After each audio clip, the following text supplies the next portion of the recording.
Welcome again to Study English, Ielts preparation. I'm Margot Politis. Today we'll look at some words that cause a lot of confusion. The relative pronouns, that, which and who. And then we'll do some pronunciation practice. But first, let's listen to some people talk about a very dangerous tourist attraction from Australia's Northern Territory. People have always been fascinated with death. Most of the mysteries that you see on television, the films that you see, involve murder of one kind or another. Crocodiles are one of the last remaining dinosaurs, and the idea of a crocodile coming out of the water and grabbing somebody is absolutely riveting. I read about the death of the German tourist who was taken by a crocodile. It didn't put me off coming to the Northern Territory. It's quite the opposite. In fact, I think the Northern Territory is famous for its crocodiles and probably quite famous for its crocodile attacks. And that tourists who come here would like to be or feel as though they were involved in that danger. Tourists want to have a story to take home. And if they can say that they were in the Northern Territory where the German tourist was taken by the croc, then it adds to their own adventure. So he thinks people may actually be attracted to the Northern Territory because of the dangerous crocodiles. But now we're going to leave the crocodiles and talk about something else that can be dangerous. The relative pronouns who, which and that. Listen for some relative pronouns here. People have always been fascinated with death. Most of the mysteries that you see on TV, the films that you see, involve murder of one kind or another. I read about the death of the German tourist who was taken by a crocodile. Most of the mysteries that you see on TV involve murders. I read about the death of the tourist who was taken by a crocodile. Relative pronouns are used to introduce relative clauses. They give more information about a subject. The subject here is mysteries. The that clause gives us more information about the subject, the mysteries that you see on TV. The tourist is the subject. The who clause gives more information, the tourist who was taken by a crocodile.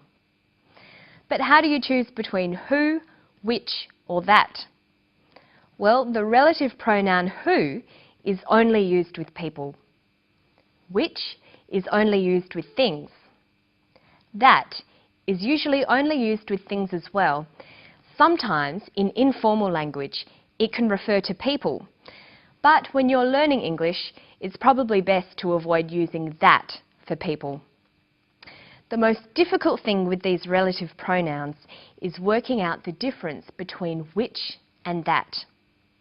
As a general rule, we use which when the clause does not affect the meaning of the sentence. A which clause just gives us extra information. It can be left out of a sentence and the sentence still has the same meaning. When which is used in this type of clause, we put commas around it. The hat, comma, which is on the bed, comma, is new. Here, the clause which is on the bed just gives us additional information. We can take it out and the sentence still makes sense.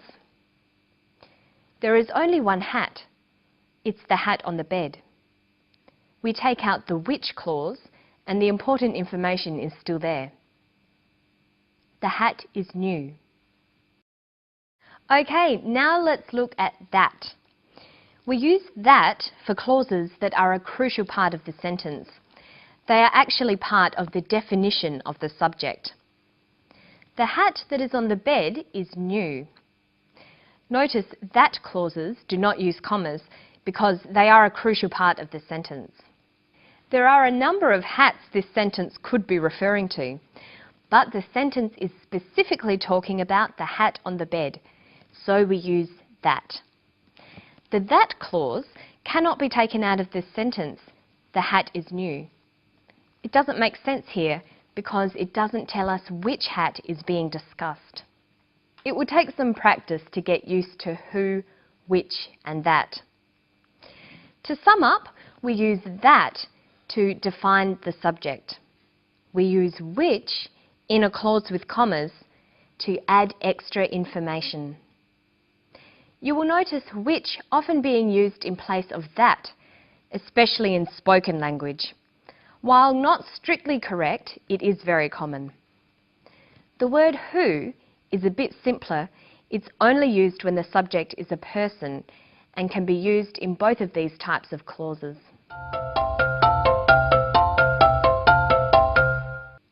Okay, now we're going to do some pronunciation practice. Students learning English often complain that native speakers speak too fast. Well, it's true.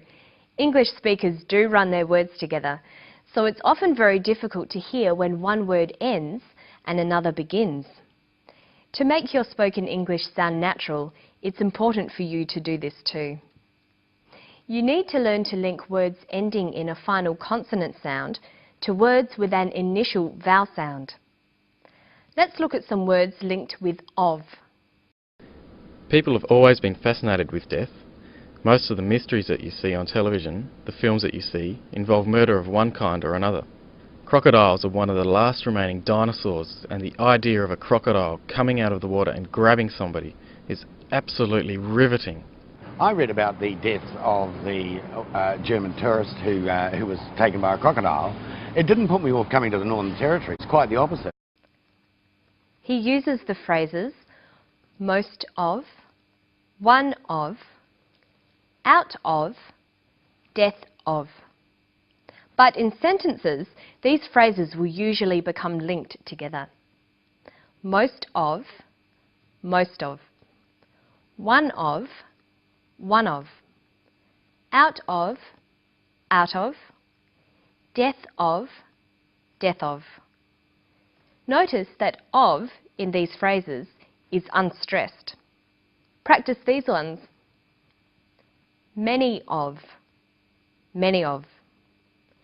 Most of, most of. One of, one of. Several of, several of. Listen to the differences when I read these sentences in a natural, conversational way. One of my best friends lives here. One of my best friends lives here.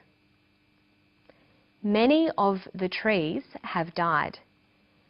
Many of the trees have died. I enjoy most of her songs. I enjoy most of her songs. People have always been fascinated with death.